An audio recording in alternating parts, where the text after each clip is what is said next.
You must have seen Vicky Kaushal's film Chhawa, and you already know how Aurangzeb brutally tortured Chhatrapati Sambhaji Maharaj to the death. Aurangzeb was convinced that once Sambhaji was gone, the Maratha Empire would collapse. But he had no idea that the dream of Swaraj wasn't just Shivaji and Sambhaji's dream.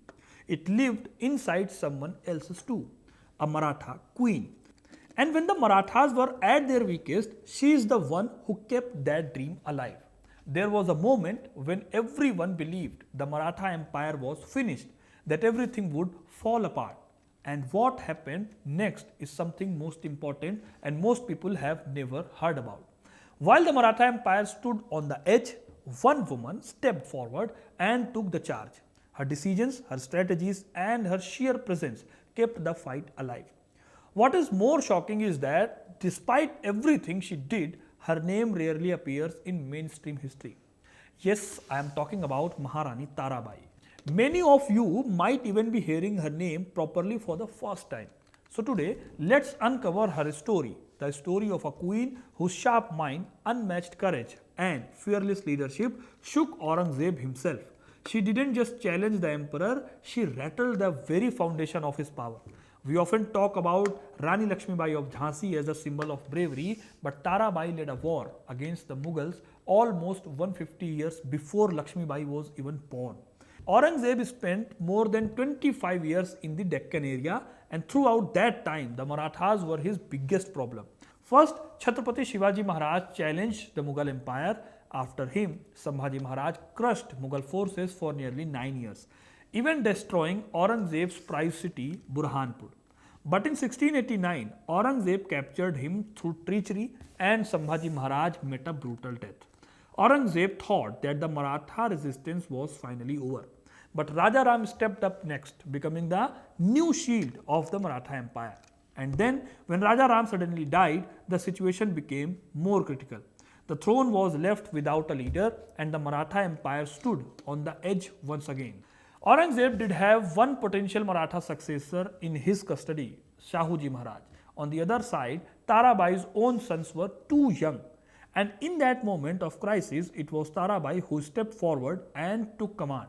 She united the Marathas, rallied the sardars, and with extremely limited resources, challenged the Mughal on almost every front. By then, Aurangzeb had been camping in the south for nearly 20 years, yet he still couldn't break the Marathas. In the final stretch of his life, it was Tarabai who turned the tide, strengthening Maratha power and draining the Mughal Empire from within. Her name may not be celebrated widely today, but her legacy is unshakable. Her bravery placed her among India's legendary warrior queens like Rani Padmavati, Karunavati of Mewar, and Rani Rudramma Devi of Warangal. And now you might be wondering who exactly was Tarabai. Tarabai was the daughter of Hambir Rao Mohite, the powerful commander of the Maratha army and Sambhaji Maharaj's most trusted general. Born in 1675, she was married at the age of 8 to Rajaram I, the younger son of Shivaji Maharaj. Here is something important. Sambhaji Maharaj and Rajaram were brothers. Sambhaji was the elder, Rajaram was the younger. Rajaram was still very young when Sambhaji became Chhatrapati. But when Sambhaji was killed in 1689, the responsibility of the throne suddenly fell on Rajaram. And this was an extremely tense moment. Even though Rajaram became the new Chhatrapati, the situation around him was collapsing. The Mughal had already surrounded Raigad. So Rajaram had no choice. He had to escape from Raigad with Tarabai and the entire royal family. It was the only way to survive and keep the Maratha fight alive. They had no option but to run. And this escape shaped Tarabai deeply. Since childhood, she had watched the constant conflict between the Mughals and the Marathas. Every story of cruelty, every betrayal, and every battle. So when she left Raigad, all those memories travelled with her. Rajaram and his family finally reached Jinji in Tamil Nadu, about 160 kilometers from Chennai. This was the southernmost Maratha stronghold, originally built by Shivaji Maharaj himself. Rajaram believed Jinji would be a safe refuge, but it was not. Aurangzeb's commander Zulfikar Ali Khan chased them to Jinji and surrounded the fort, but he didn't get an easy victory. Santaji Ghorpade and Dhanaji Jadhav kept attacking Mughal forces again and again, delaying the siege. And this siege didn't last a few months. It lasted nearly 8 years, from 1690 to 1698. The longest siege ever carried out by the Mughal Empire. And here is what surprises most people. Tarabai played a major role during this siege. Rajaram was often unwell inside the fort, so Tarabai took charge from within. Tarabai took command in this extremely difficult period. She didn't just hold the fort, she kept the entire resistance alive. From inside Jinji, she managed administration, strategy, morale, and ensured the Marathas continued fighting across Maharashtra. She had two legendary generals by her side, Dhanaji Jadhav and Santaji Ghorpade. These two struck Mughal camps from Satara to Karnataka. Even today, their stories live on in Maharashtra's folklore. The men who mastered guerrilla warfare and caught the Mughals off guard, sometimes literally in their sleep.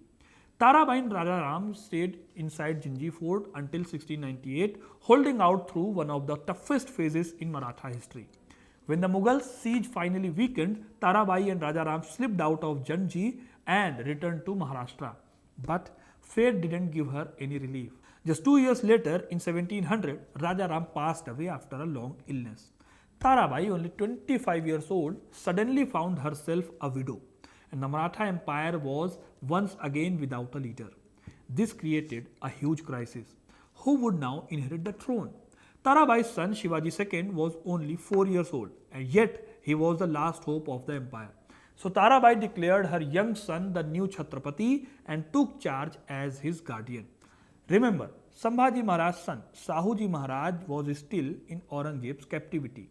So when the Mughals heard that a woman had taken control of the throne, they mocked her. They thought victory was guaranteed now. But they forgot who Tarabai really was, the daughter of Hambir Rao Mohite, Sambhaji's most trusted commander. She carried the same fire, the same discipline, and the same strategic brilliance. The Marathas were masters of military strategy, and Tarabai proved she was no different. As the war went on, the Mughals slowly realized their mistake. Just like they had underestimated Sambhaji Maharaj, they had underestimated this Maratha queen. Shivaji Maharaj's guerrilla warfare had once given the Marathas an edge. Now, it was Tarabai's intelligence and planning that kept defeating the Mughals again and again. Historian Richard Eaton, quoting Mughal historian Khafi Khan, describes exactly how badly the Mughals misjudged her. They believed defeating two young children and a helpless woman would be easy. To them, the Marathas seemed weak, insignificant, and helpless. But Tarabai proved them wrong. Even though she was known simply as Rajaram's wife, she took full authority, commanding armies, managing administration, and pushing the war forward every single day. And instead of shrinking, Maratha power kept rising under her leadership. It was Tarabai's foresight that sent Maratha armies into southern Karnataka and the western coast, striking Burhanpur, Surat, Bharuch, and other major Mughal territories. But her most brilliant move was something else. She turned a Mughal system against the Mughal themselves. Tarabai used Aurangzeb's own tactics on him.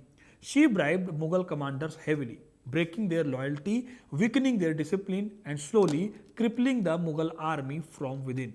This is why Maratha forces were able to attack even rich Mughal provinces like Malwa and Gujarat. And whatever the Marathas gained ground, Tarabai appointed her own revenue officers, running a parallel administration right under Aurangzeb's nose. Historian Jadunath Sarkar writes that during this period, the true guiding force of Maharashtra wasn't any minister, it was the widowed queen Tarabai Mohite. Her administrative skill and strength of character saved the Maratha from the collapse. He even says that if Aurangzeb hadn't faced a woman like Tarabai between 1700 and 1707, Indian history might have looked very different. Tarabai's relentless strategy denied Aurangzeb's peace in the final year of his life. By then, he was old, exhausted, and financially broken. The endless Maratha rebellion was too much for him, and in 1707, Aurangzeb finally died. But after decades of war, he gained nothing. Only lives were lost, and the Mughal treasury was nearly drained. 20 years of fighting in the Deccan had cut the treasury in half. Northern and western kingdoms were rising again. Aurangzeb was trapped, unable to leave the Deccan because the Marathas wouldn't let him. And Tarabai's guerrilla tactics were a big reason the Mughal Empire weakened so badly. But soon after, Tarabai herself became a victim of Mughal strategy. After Aurangzeb's death, the Mughal realized Shahuji Maharaj, the son of Sambhaji Maharaj, and Tarabai, nephew.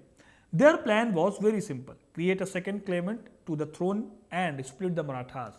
As we all know that Shahuji was the rightful heir, but Tarabai had been ruling in his absence, protecting the empire and keeping the Swaraj alive. Naturally, she wasn't ready to hand over the throne immediately, and she feared something else, that after years in Mughals captivity, Shahuji Maharaj might support Mughals. If that happens, the future of the Maratha Empire could collapse. There was another reason for Tarabai's hesitation. She was afraid of losing kingdom she had fought so hard to protect. Anyone in her position would feel the same. No one would give up the hard-earned power easily. The Mughals used this fear. Their plan worked. Shahuji Maharaj challenged Tarabai and Shivaji II, and soon the political tension turned into open conflict. A civil war broke out among the Marathas. During this time, Tarabai presented a young boy, Rajaram II, claiming he was her grandson and a direct descendant of Shivaji Maharaj. Many doubted the claim, but Tarabai stood firm. But eventually, Shahuji Maharaj won. Tarabai moved to Kolhapur and set up her own court. Even that didn't last long. Shahuji allied with Rajsabai, Rajaram's second wife, and placed her son Sambhaji II on the Kolhapur throne. And Tarabai was finally forced to step aside. Even though she was pushed aside politically, Tarabai never stopped influencing Maratha affairs. She lived until 1761, the year of the Third Battle of Panipat. Even after that, she remained active. She continued giving orders, sharing her views, and guiding Maratha politics. Her presence and wisdom were always respected. Today, many people may not know her history, but as historian Jaduna Sarkar wrote, if Tarabai had not protected the empire during its darkest year, Maratha history would have looked very different. And I am sure you will agree with him by hearing all of this. Tell us what you thought of this story in the comments below. And don't forget to like, share, and subscribe to History Connect English for more powerful stories from our past. Thank you.